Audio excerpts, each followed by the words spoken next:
So apparently, ruining your husband's career presentation with lingerie evidence is frowned upon in corporate America.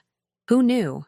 There I was, standing in a glass-walled conference room in the Seaport district, holding a pink silk camisole like it was Exhibit A in a murder trial, which, professionally speaking, it kind of was. 6 executives in Brooks Brothers suits stared at me like I'd just set off a fire alarm during earnings call. My husband Hugh looked like he'd swallowed his own tie. And Clarice, sweet, ambitious, 28-year-old Clarice, turned a shade of white that matched the expensive letterhead on the table. But let me back up, because the real story? It started 3 weeks earlier in the most mundane way possible. A canceled meeting in Minneapolis. My name is Vera Hartwell.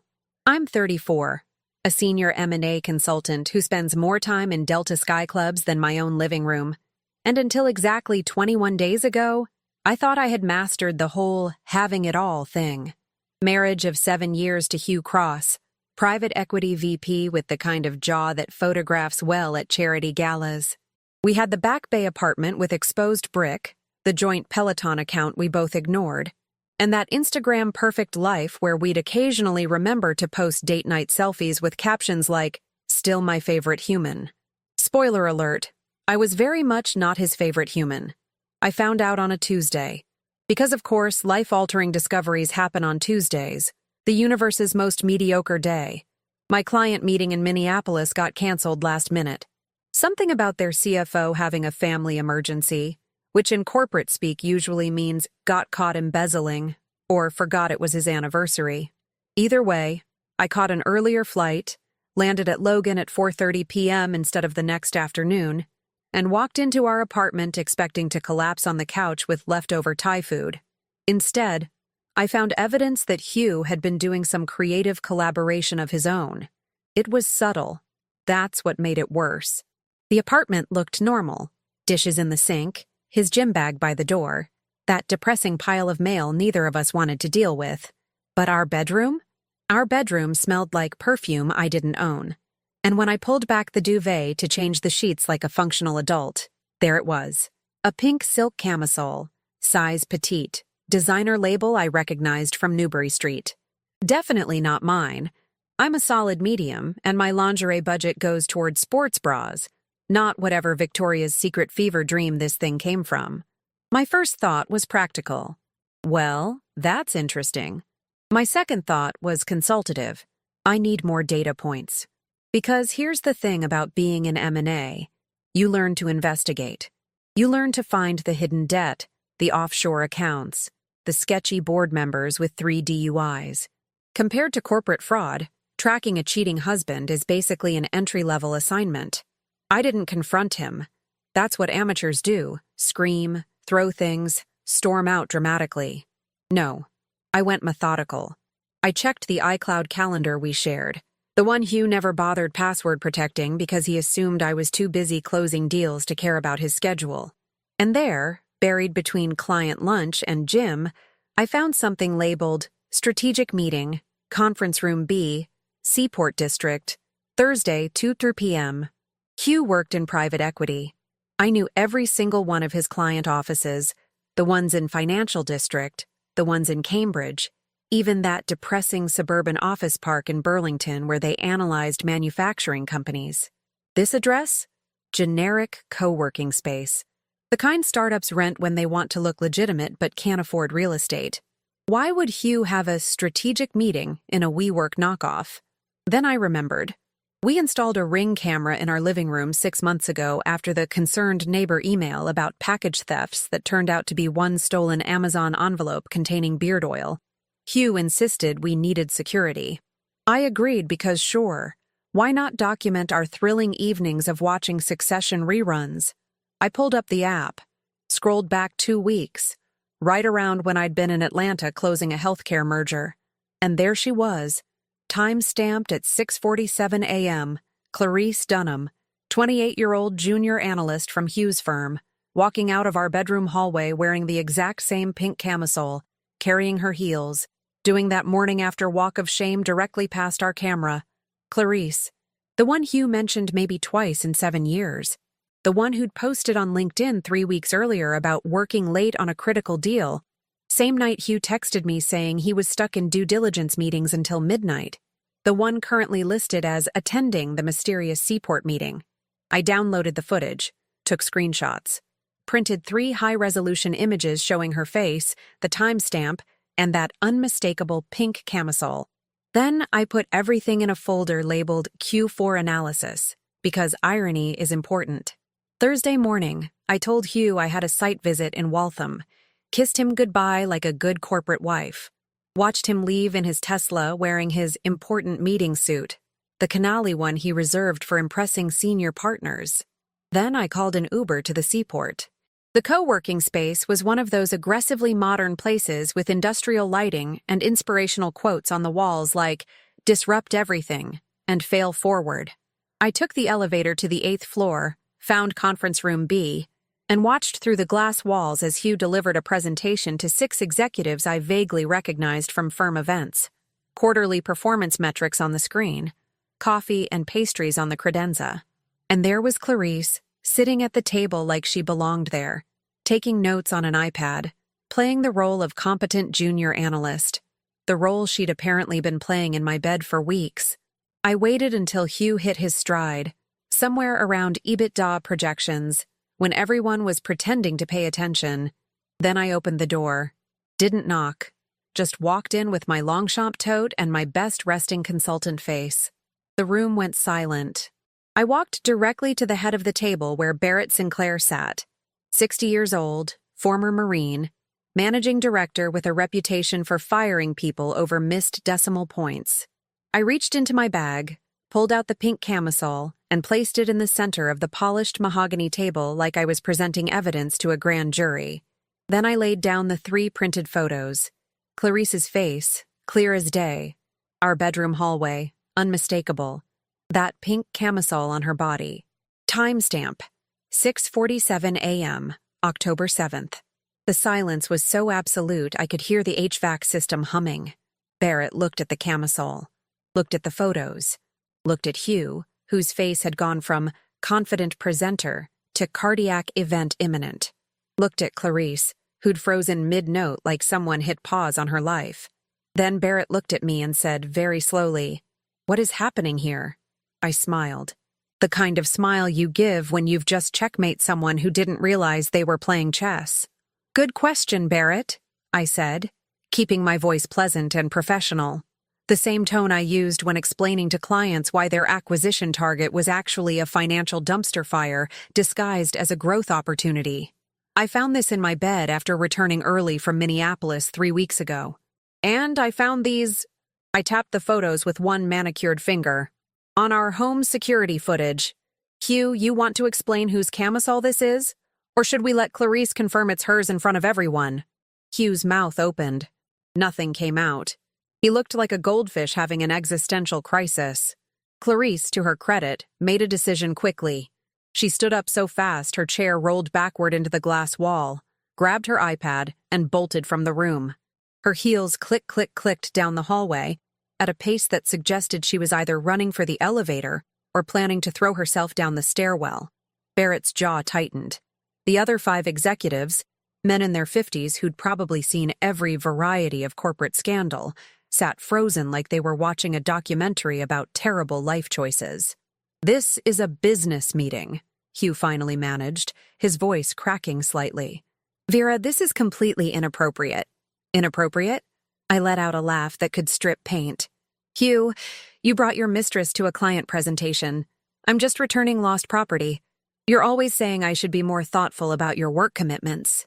One of the executives, gray-haired guy I recognized as the CFO of some manufacturing portfolio company, made a noise that might have been a suppressed laugh.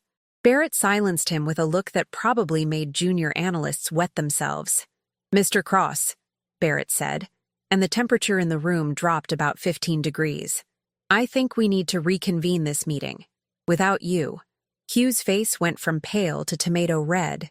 "Barrett, I can explain." "You can explain to HR," Barrett interrupted.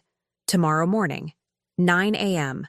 Bring your lawyer if you want, but I suspect you're going to need a better one than whoever handled your prenup."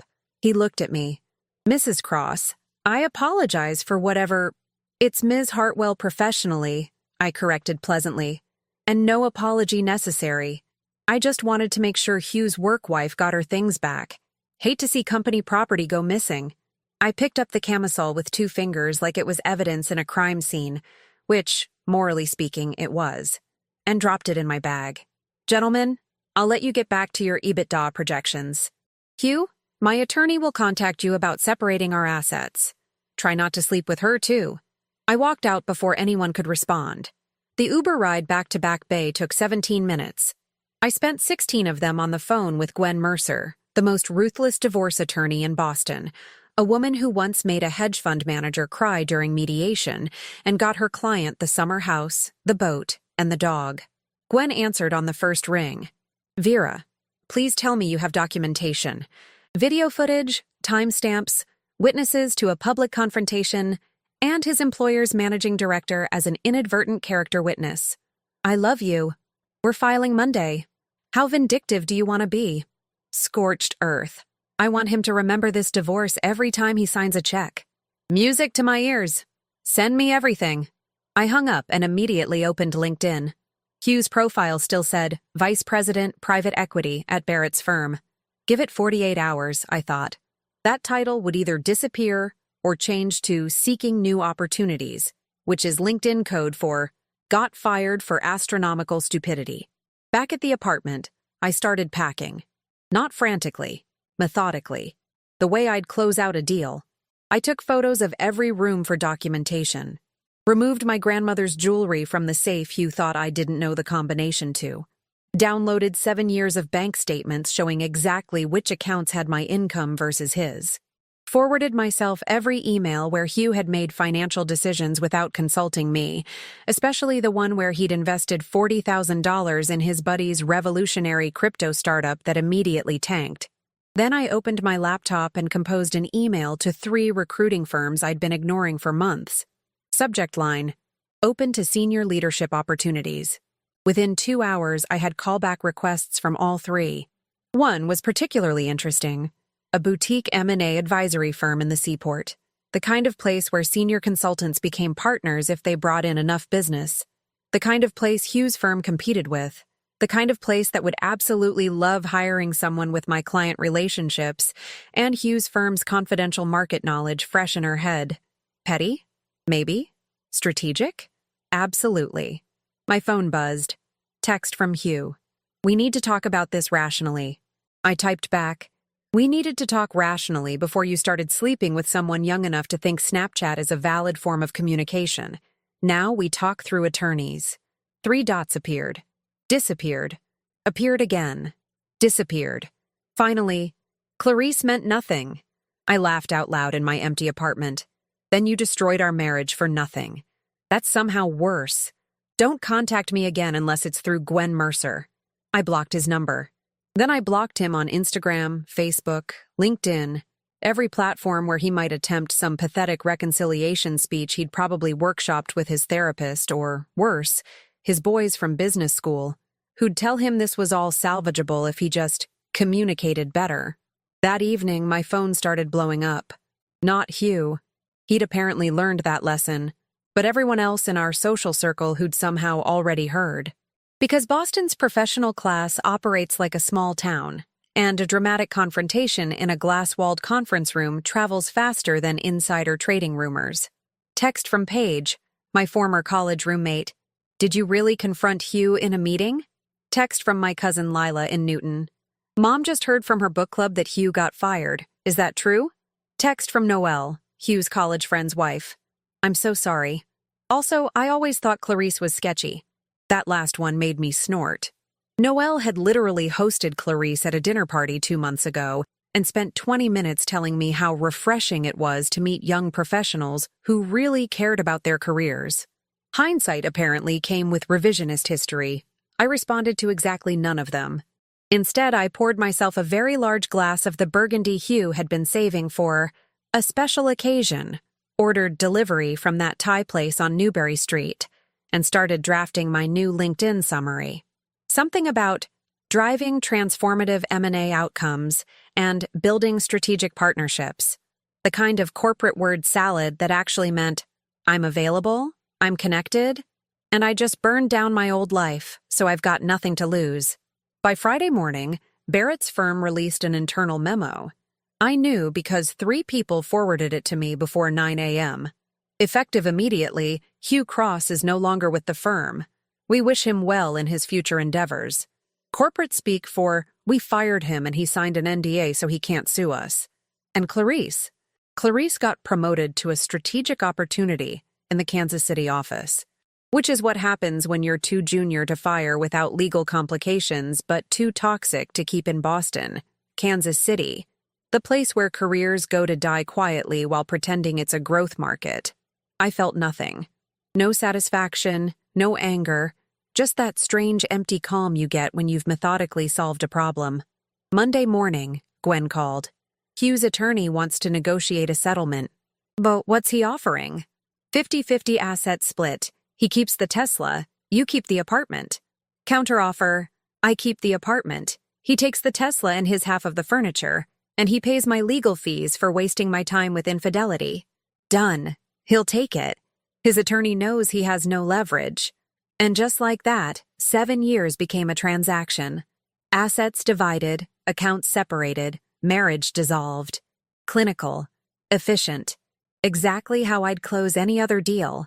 Except this one came with a pink silk camisole I still had in my bag, waiting for the perfect moment to donate it to Goodwill with a note. Free to a good home. Previously worn by someone with terrible judgment.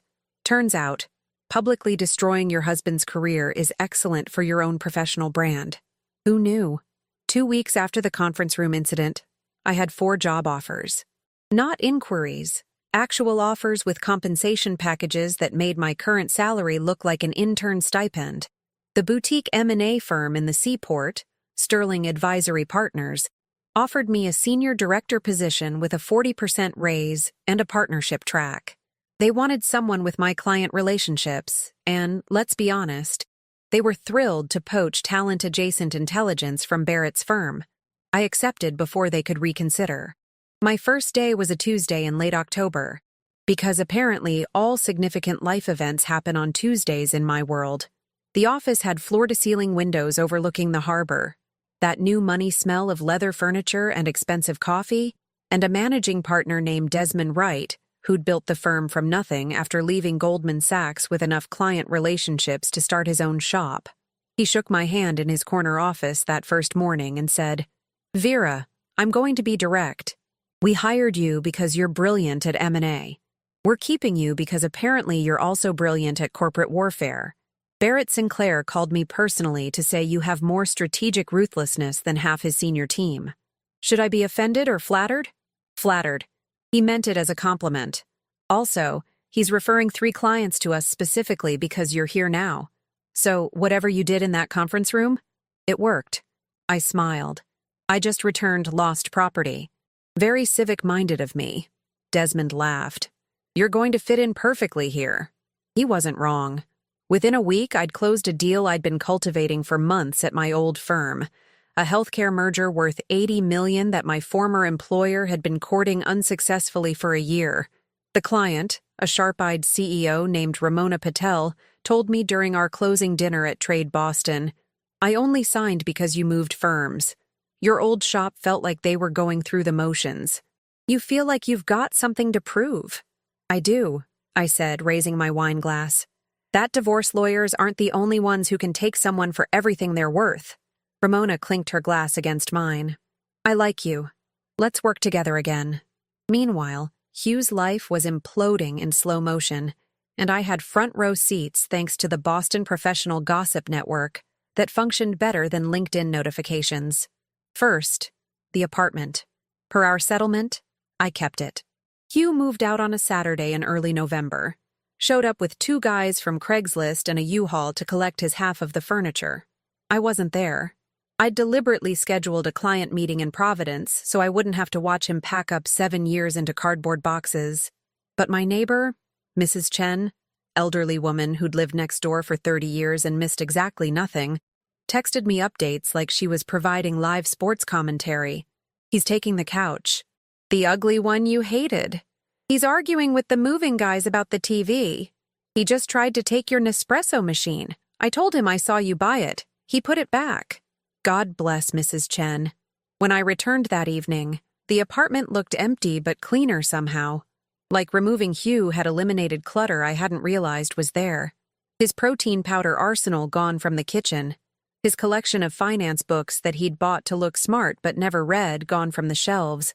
That depressing rowing machine he'd used exactly 4 times gone from the corner where it had served as a very expensive clothing rack. I walked through each room, mentally cataloging the absence. Then I opened a bottle of champagne I'd been saving.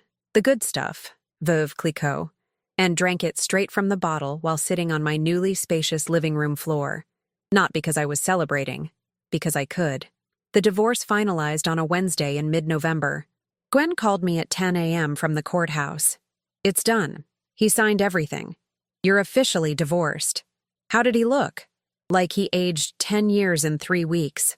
Also, he's driving a used Honda Civic now. Apparently, the Tesla lease was in the firm's name and they took it back when they fired him. I actually laughed. Hugh loved that Tesla. He'd bored me senseless for months talking about its acceleration and autopilot features like it was a personality trait. What's he doing for work? Contract consulting. Some second-tier firm in Burlington. According to his attorney, he's rebuilding his professional reputation, which in normal person speak means nobody reputable will touch him. And Clarice? Still in Kansas City, according to LinkedIn, though apparently she's engaged now. To a guy who works in agricultural finance. I'm sure that's going well. Agricultural finance in Kansas City. That's just cosmic justice. Vera, you won. Decisively. Enjoy it. I hung up and stared at my laptop screen. Divorce decree finalized, assets separated, marriage dissolved, 7 years reduced to a legal document and a PDF in my email. I should have felt something. Relief, maybe, satisfaction, victory. Instead, I felt like I'd just closed a complicated deal. Tired, competent, ready for the next thing. My phone buzzed. Text from my cousin Lila. Heard the divorce is final. Girls' night this weekend? You, me, Paige, wine, and trash talking? I smiled. Only if we're doing it at that new wine bar in Cambridge. The one with the charcuterie boards that cost more than my therapy sessions. Done. Saturday at 7. Prepare for aggressive support and cheese. Saturday came. The wine bar, called Cork and Barrel, because Boston couldn't resist obvious names, was packed with young professionals pretending they understood the difference between Malbec and Merlot. Lila showed up in a cashmere sweater that probably cost more than Hugh's monthly rent. Paige arrived late with apologies about her toddler's bedtime routine, and we secured a corner table that gave us privacy for the kind of conversation that would horrify nearby tables. So, Paige said, pouring us each a very full glass of Pinot Noir. Scale of 1 to 10, how satisfying was it watching Hugh's life fall apart? Solid 8, I said. Would have been a 10 if I'd gotten to witness the Tesla repossession in person. Lila snorted into her wine. I heard he's living in Somerville now, in a studio apartment. My friend Tessa saw him at Trader Joe's buying the sad single-person frozen meals. Stop, you're going to make me feel bad. No, we're not, Paige said firmly. He cheated on you with a junior colleague in your own bed. He deserves frozen tikka masala and loneliness. We clinked glasses. The wine was excellent. The company was better. And for the first time in weeks, I felt something other than efficient competence. I felt light. Like I'd been carrying weight I hadn't realized was there until it disappeared. Here's what I don't get, Lila said, leaning forward conspiratorially. How did you keep it together? I would have burned the apartment down. Honestly, I went into consultant mode, identified the problem, gathered evidence, executed a strategic solution.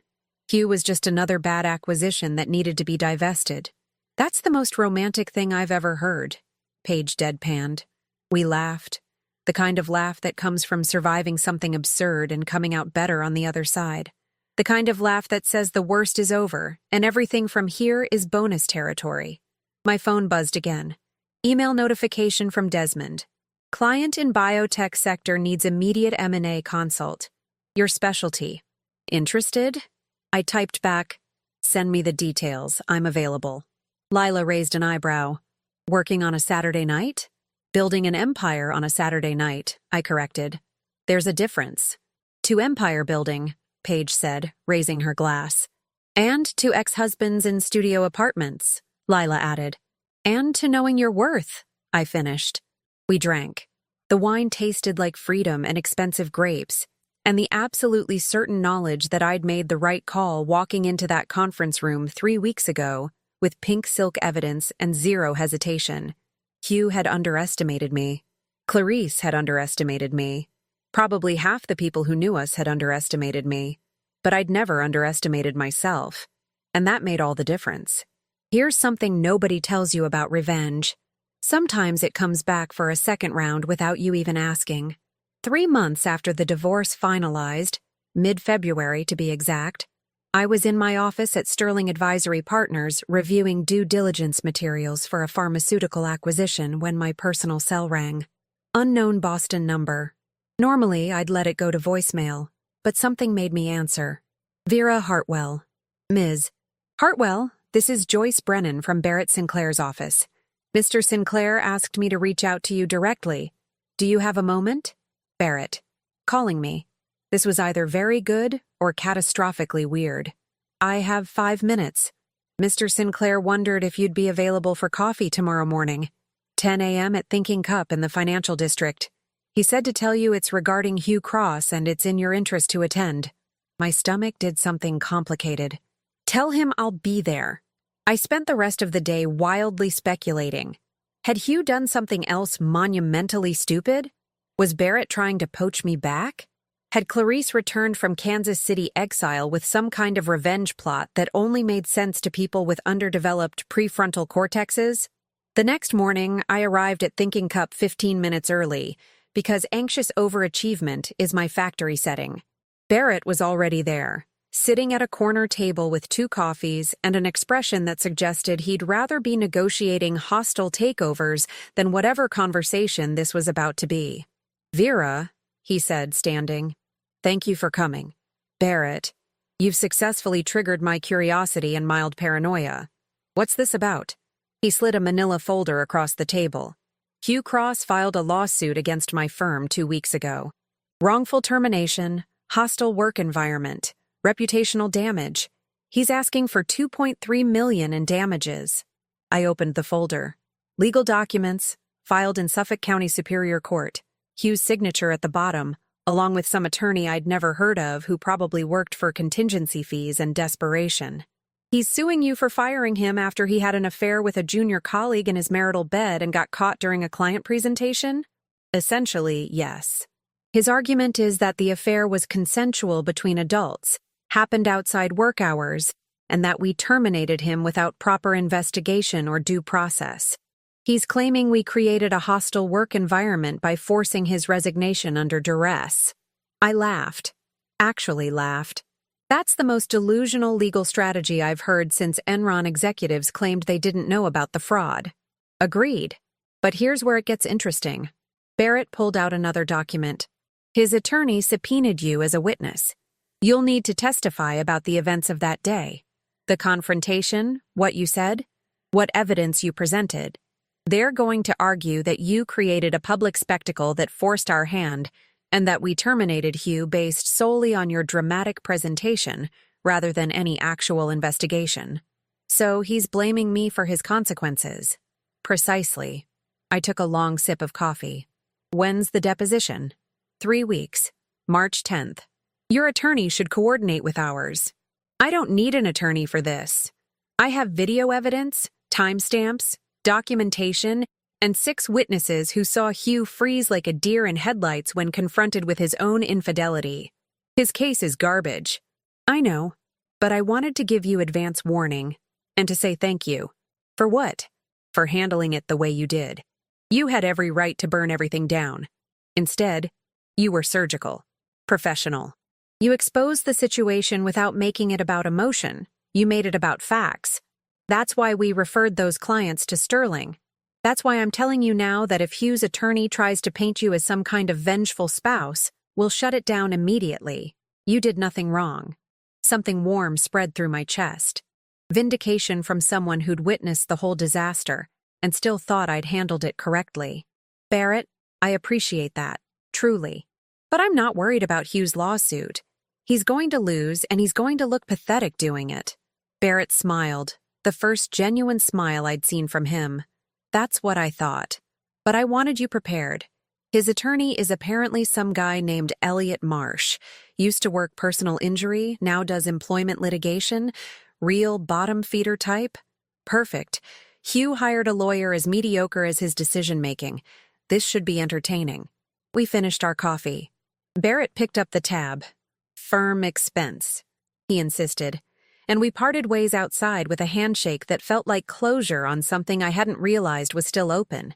But here's what I didn't expect. Hugh's lawsuit turned into a gift. The deposition happened exactly 3 weeks later in a bland conference room that smelled like recycled air and broken dreams.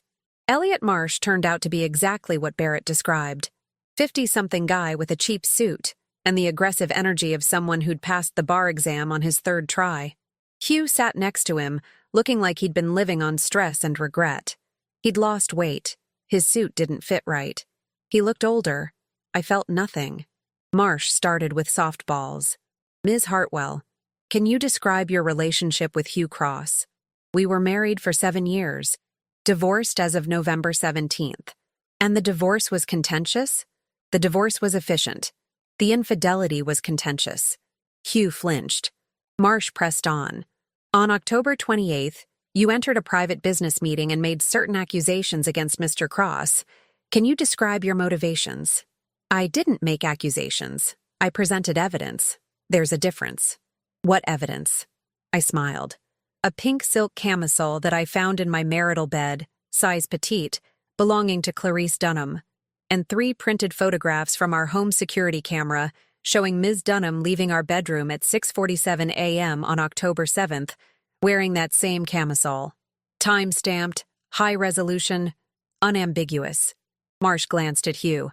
Hugh was staring at the table like it might offer him an escape route. And you felt it necessary to present this evidence during a business meeting? I felt it necessary to return lost property. Ms. Dunham left her clothing in my home. I returned it at her workplace. I thought that was considerate. You embarrassed Mr. Cross in front of his colleagues and superiors. Mr. Cross embarrassed himself by conducting an affair with a subordinate employee and getting caught. I simply provided documentation.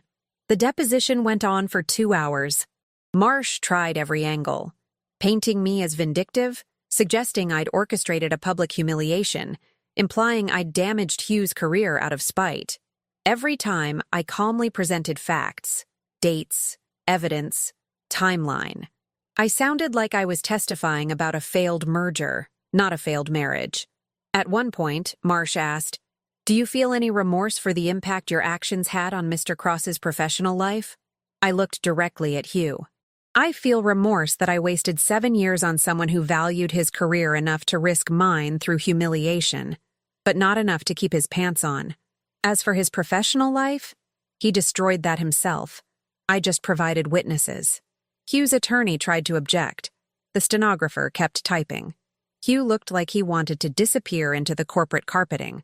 When it ended, Gwen, who'd attended as my attorney despite my protests, leaned over and whispered, "You just won his case for us." That was perfect. 2 weeks later, Marsh withdrew the lawsuit. No settlement, no negotiations. Just a 1-sentence filing that Hugh Cross was voluntarily dismissing all claims. Barrett called me personally to say the firm's attorneys suspected Marsh had finally watched the ring camera footage and realized his client was lying about ambiguous evidence. Hugh told his attorney you'd manipulated the situation, Barrett said. Then Marsh saw the video of Clarice leaving your bedroom in her underwear at dawn and realized Hugh had been, quote, aggressively minimizing the facts. Aggressively minimizing the facts. That's a generous way to say lying. Lawyers are generous with language. It's how we sleep at night. I hung up and immediately texted Lila and Paige. Hugh dropped the lawsuit. Turns out video evidence of your affair partner doing the walk of shame is hard to spin as ambiguous. Lila responded first. Ha ha ha ha, dying. He really thought he could win? Paige. The audacity of mediocre men never ceases to amaze me. That evening, I treated myself to dinner at Ostra. the kind of overpriced seafood place where finance people go to celebrate closed deals and defeated enemies. I ordered the Dover sole, a bottle of Sancerre, and the creme brulee, because I'd earned all three. Halfway through my meal, my phone buzzed. LinkedIn notification. Hugh had updated his profile. New position, independent consultant, strategic advisory services. Independent consultant. Translation. Unemployed but trying to sound important. I smiled, took a bite of perfectly cooked fish, and thought about how satisfying it was that Hugh had tried one last time to make me the villain and failed spectacularly. Some people learn from their mistakes. Others file frivolous lawsuits and prove they haven't learned anything at all. Hugh, apparently, was the latter. 6 months after walking into that glass conference room with a pink camisole and a vendetta, I stood in my corner office at Sterling Advisory Partners watching the sunset over Boston Harbor and realized something unexpected. I'd stopped thinking about Hugh entirely.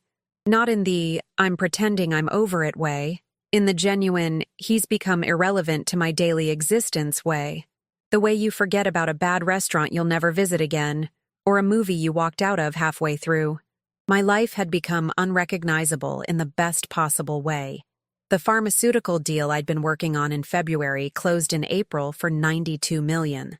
Desmond made me a junior partner in May, 2 months ahead of the timeline he'd originally projected.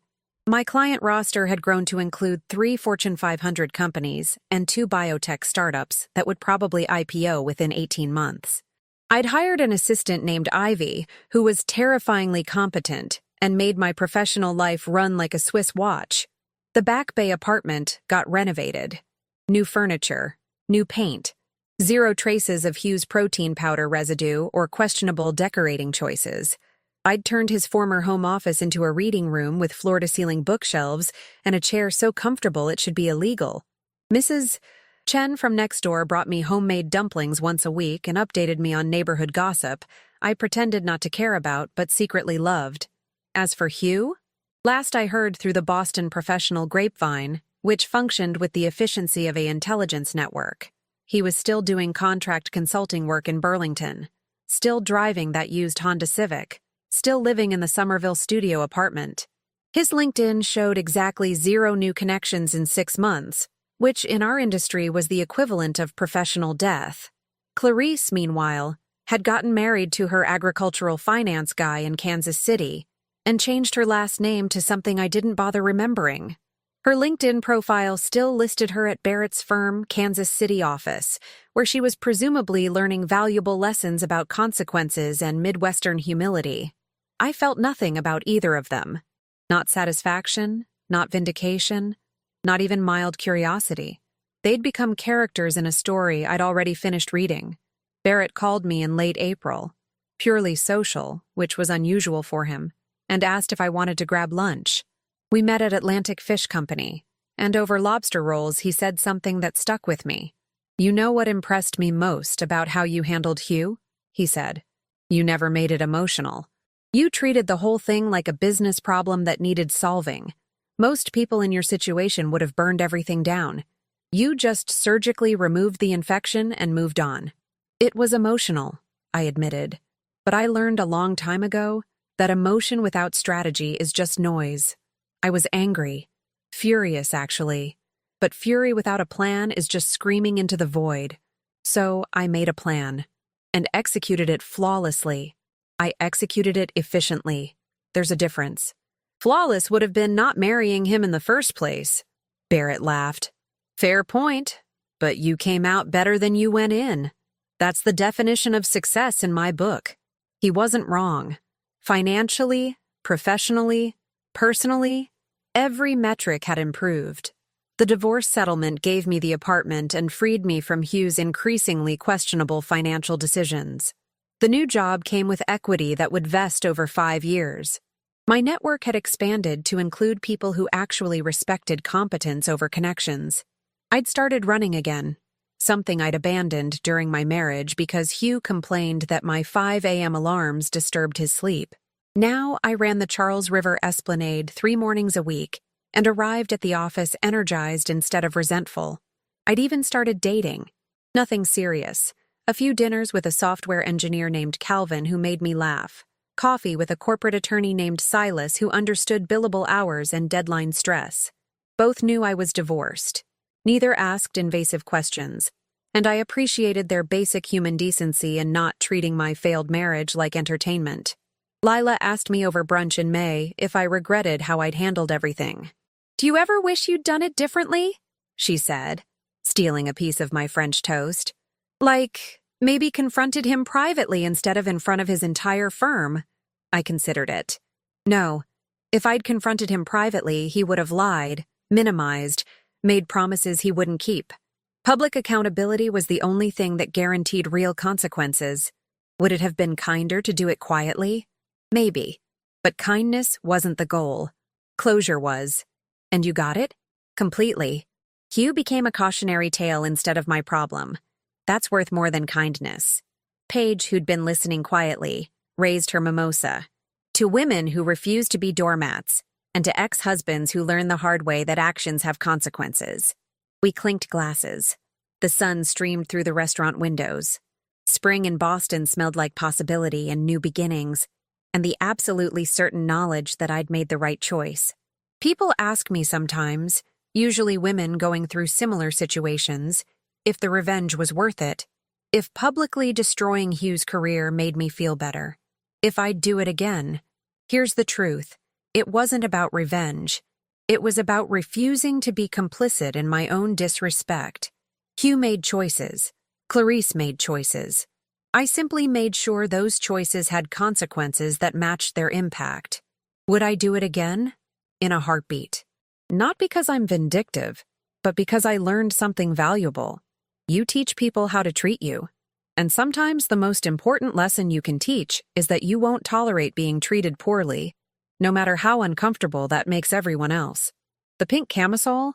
I donated it to Goodwill in March, exactly as planned. Someone in Boston is wearing it now, completely unaware of its history. I like to think it's bringing them better luck than it brought Clarice. As for Hugh, wherever he is, whatever he's doing, I genuinely hope he's learned something from this entire disaster. I hope he's become someone who values honesty over convenience and integrity over opportunity. But honestly, I stopped caring about his personal growth around the same time I stopped checking if he'd updated his LinkedIn. Some chapters end, you close the book, you put it on the shelf, and you move on to better stories. That's exactly what I did. And that wraps up today's story. Now we want to hear from you. Where are you watching from? Drop your city or country in the comments, and let's see how far these stories reach. If this story moved you or gave you chills, give it a like, share, and subscribe for more powerful stories. One last thing, rate the story from 1 to 10 in the comments. Your feedback helps us bring you even better ones next time. Thanks for watching. We appreciate you being part of this storytelling journey.